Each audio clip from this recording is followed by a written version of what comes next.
বিসমিল্লাহির রহমানির রহিম। সেভেন সেমিস্টারের এস্টিমেটিং অ্যান্ড কস্টিং টু বইয়ের দ্বিতীয় অধ্যায়ের সম্ভবত দ্বিতীয় অথবা তৃতীয় অধ্যায়ের আরসিসি কলামের এস্টিমেট কীভাবে করে আমি আজকে দেখাবো ইনশাল্লাহ। তার জন্য তোমাকে আগে এই যে প্ল্যান বা সেকশন দেওয়া আছে আরসিসি কলামের সেকশন, এই সেকশনের তোমার কোনটার নাম কি, কোনটায় কোথায় কি থাকে, কাকে কিভাবে পড়বো সেগুলো তোমাকে জানতে হবে। অর্থাৎ এই সেকশনটা এভাবে দেওয়া থাকবে। হ্যাঁ, সেকশনের নিচে সোলিং, তারপরে আরসিসি কলাম থাকবে। তো এখান থেকে এ পাশে আবার কী থাকবে, উচ্চতা বা হাইট দেওয়া আছে নিচে 7.5 সেমি সোলিং, তারপরে 30 সেমি উচ্চতা, এখানে আয়তাকার, তারপর ঢালু আছে, ঢালুর উচ্চতা 20 সেমি। এই যে মানগুলা, এই মানগুলা ভ্যারিয়েশন থাকতে পারে, চেঞ্জ থাকতে পারে, ঠিক আছে। তারপরে সোলিংয়ের উপরে আমার রড বিছানো হয়, প্রথম লেয়ারের রড, দ্বিতীয় লেয়ারের রড। প্রথম লেয়ার হচ্ছে কি যে দৈর্ঘ্য বরাবর রড বসায়, পরে প্রস্থ বরাবর রড বসায়, ঠিক আছে। এই যে দৈর্ঘ্য প্রস্থ বরাবর রড বিছানো হয়, এটাকে নিচের ফুটিংয়ের রড বলা হয় বা বেজের রড বলা হয়। এরপরে এই বেজের রডের দুইটা লেয়ার, একটা হচ্ছে দৈর্ঘ্য বরাবর, একটা প্রস্থ বরাবর রড বসানোর পরে এই দ্বিতীয় লেয়ারের উপরে আমাকে এই কলামের যে রডগুলা, হ্যাঁ, টাইট কলামের 4টা আর হচ্ছে স্পাইরাল কলামের মিনিমাম 6টা রড ইউজ করতে হয়। তো টাইট কলামের 4টা রড ব্যবহার করা হয়েছে এই দ্বিতীয় নম্বর লেয়ারের রডের উপরে।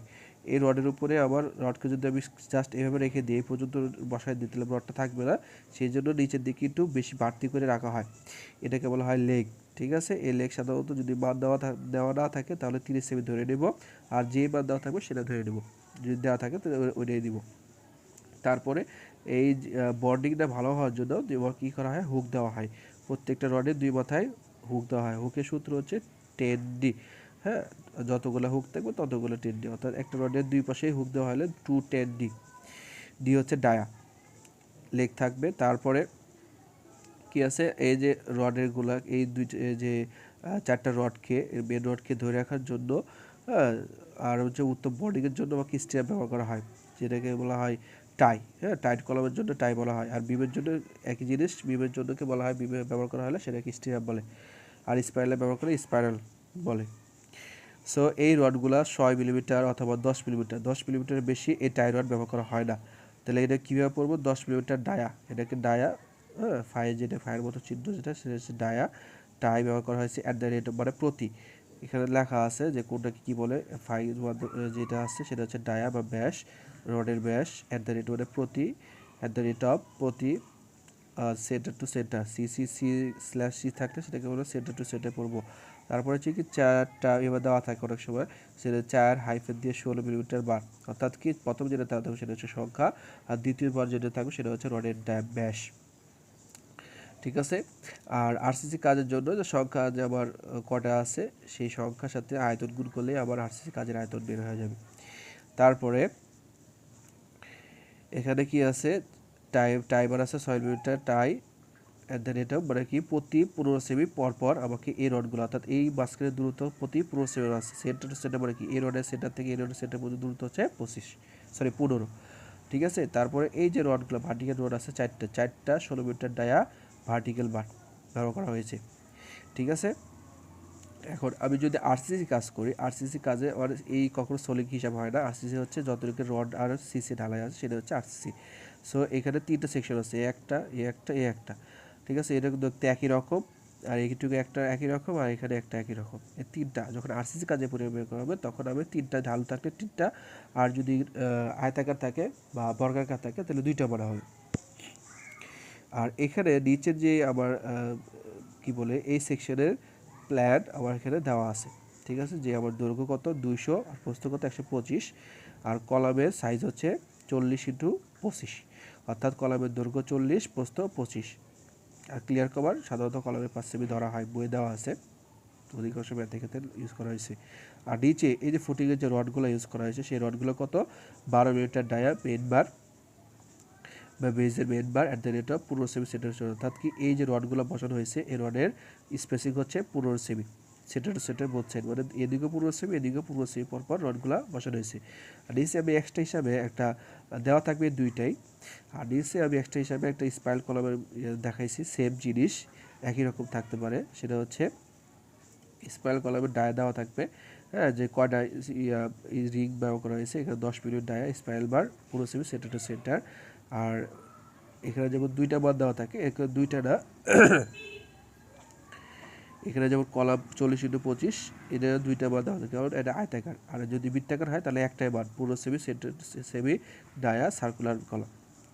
ঠিক আছে, তারপরে কি এখানে যে 6টা রড ব্যবহার করা হয়েছে, 6টা 16 মিটার ডায়া ভার্টিক্যাল বার। আচ্ছা, এখন এখানে প্রথম কাজ যেটা সেটা হচ্ছে আসলে আরসিসি কাজের পরিমাণ বের করতে। তো আরসিসি কাজের পরিমাণ বের করার জন্য কয়টা সেকশন দিছি, 1 2 3। এটুকু হচ্ছে আয়তাকার, আর এটুকু হচ্ছে কি ট্রাপিজিয়াম। এখানে যদি আমি একটা সেকশন হিসাবে বিবেচনা করি তাহলে এটা কি ট্রাপিজিয়ামের মতো, তাহলে ট্রাপিজিয়াম সেকশন, আর এখানে একটা আয়তাকার সেকশন, 3টা বার। তাহলে 3টা কি, প্রথমে কি বেজ স্ল্যাবের, মানে এই যে বেজে আছে সেই বেজের আয়তাকার অংশ, আয়তাকার অংশ দৈর্ঘ্য সংখ্যা, দৈর্ঘ্য, প্রস্থ, উচ্চতা।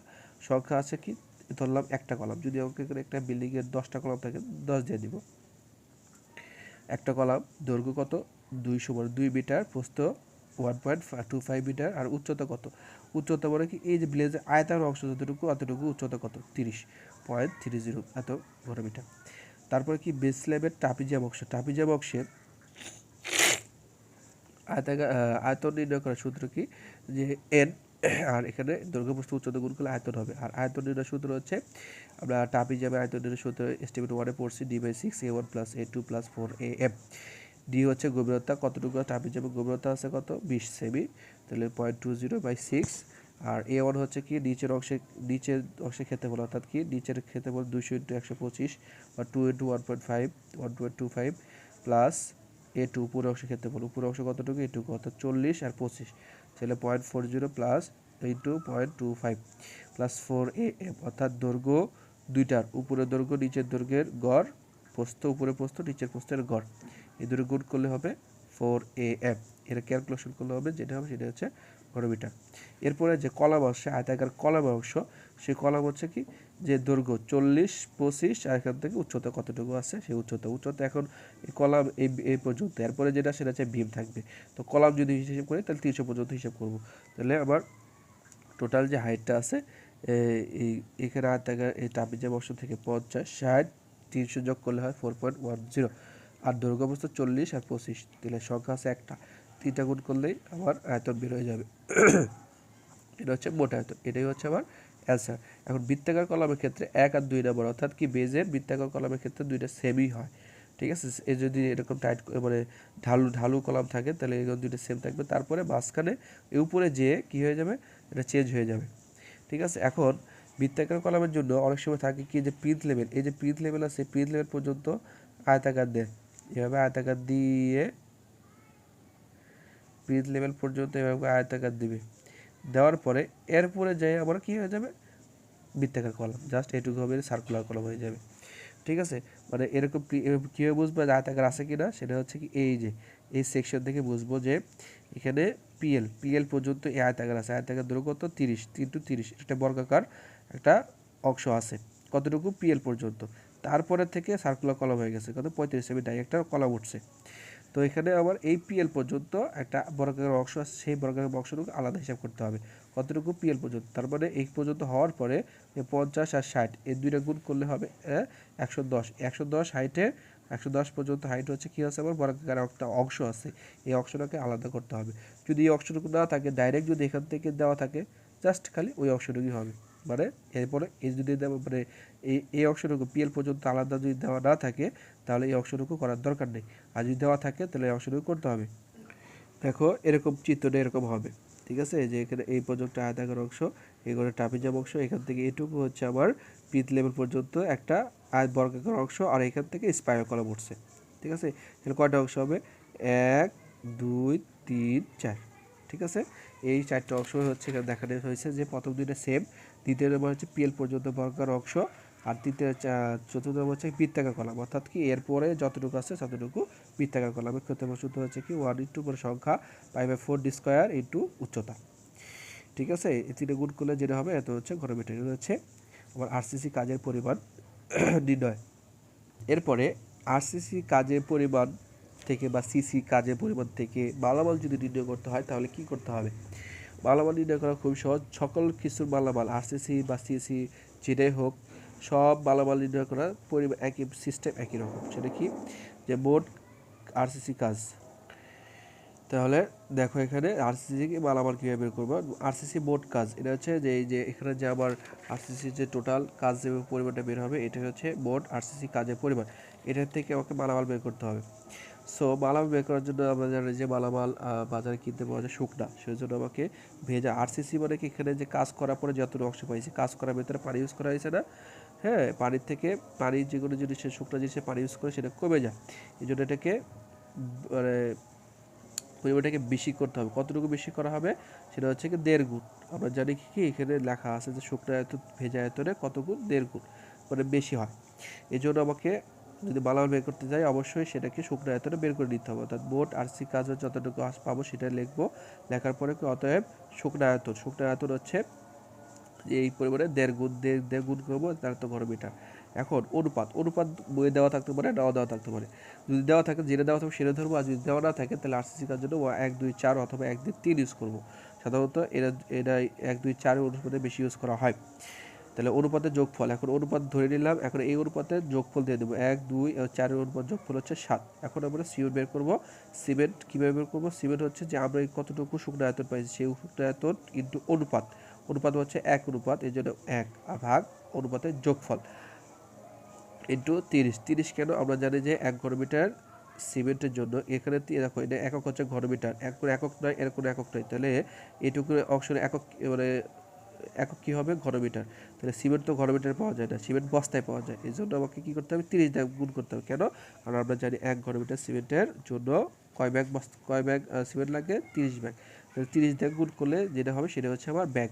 আর 8.79 এর যদি মান না আসে সাধারণত এই পয়েন্ট আকারে তো ব্যাগ সিমেন্ট কিনতে পাওয়া যায় না। এই জন্য আমাকে দশমিকের পরে যেগুলো আছে যদি থাকে তাহলে পরবর্তী সংখ্যা পূর্ণ সংখ্যাটা নিয়ে নেবো যে আমরা 9 ব্যাগ সিমেন্ট আনবো।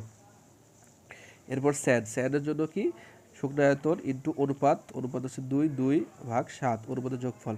এর একক কী হবে? এর কোনো একক নয়, এটারও একক নয়, এটার একক আছে, এর একক হচ্ছে ঘনমিটার, এই জন্য এর একক হবে ঘনমিটার। স্টোন বা খোয়া, পাথর ব্যবহার করতে পারে অথবা ইটের খোয়া ব্যবহার করা হইতে পারে। সেটা কত? 2.05 শুকনো আয়তন ইন্টু অনুপাত ভাগ অনুপাতের যোগফল, এর একক হচ্ছে ঘনমিটার। এখন যদি খোয়া ব্যবহার করা হয়, পাথরের ব্যবহার করা হয় তাহলে একক হবে ঘনমিটার। আর যদি খোয়া ব্যবহার করা হয় তাহলে ইট আনতে হবে। এখন ইটের জন্য কী করতে হবে? এইট হচ্ছে যে আমরা জানি একক হচ্ছে ঘনমিটার, আমরা জানি 1 ঘনমিটার যদি খোয়া করি, 1 ঘনমিটার ছোটো সাইজের যদি খোয়া করা হয় তাহলে ইট লাগবে 320টি, আর যদি বড় সাইজে খোয়া করা হয় তাহলে হবে 300টি। এখন আমরা যদি ছোটো সাইজে খোয়া মনে করি, ছোটো সাইজে খোয়া তাহলে কটা ইট লাগবে? 375টা ইট যদি ছোটো সাইজে খোয়া করা হয় তাহলে আমি 1.17 ঘনমিটার পাবো। এই হচ্ছে আমার মালামালের পরিমাণ। এখন আরসিসি কাজ আরেকটা জিনিস বাকি আছে, সেটা হচ্ছে কি রড। এখন রডের একক কীভাবে বের করবো? রডের ওজন বের করার জন্য যে কী করতে হবে, এখানে একটা জিনিস মনে রাখতে হবে, সেটা হচ্ছে রডের ওজন বের করতে ভেজা আয়তন লাগে। অর্থাৎ কি এখানে যেমন শুকনো আয়তন দ্বারা এই যে 2.05 আমার ভেজা ছিল 1.367 আর শুকনো হয়েছে 2.05, এই 0.5 দিয়ে আমরা মালামাল বের করছি। রড কখনো শুকনো আয়তনে বের করা হয় না, রড হয় ভেজা আয়তনে। ঠিক আছে, এখন এই ভেজা আয়তনে বের করতে হবে। আর একটা জিনিস বলতে হবে, সেটা কি যে বিমে রডের ব্যবহার করা হয় কত? বিমে রড ব্যবহার করা হয় কংক্রিটের টোটাল কংক্রিটের যে আয়তন, ঠিক আছে, যেমন এই যে রড এই আয়তনটা এই যে কংক্রিটের আয়তন 1.367, এই আয়তনের যদি এটা বিমের আয়তন হয় তাহলে বিমে ব্যবহার করা হয়েছে 1 থেকে 2% ব্যবহার করা হয়। যদি দেওয়া না থাকে তাহলে এত ধরে নিতে হবে, আর যদি দেওয়া থাকে তাহলে যেটা দেওয়া থাকে সেটাই।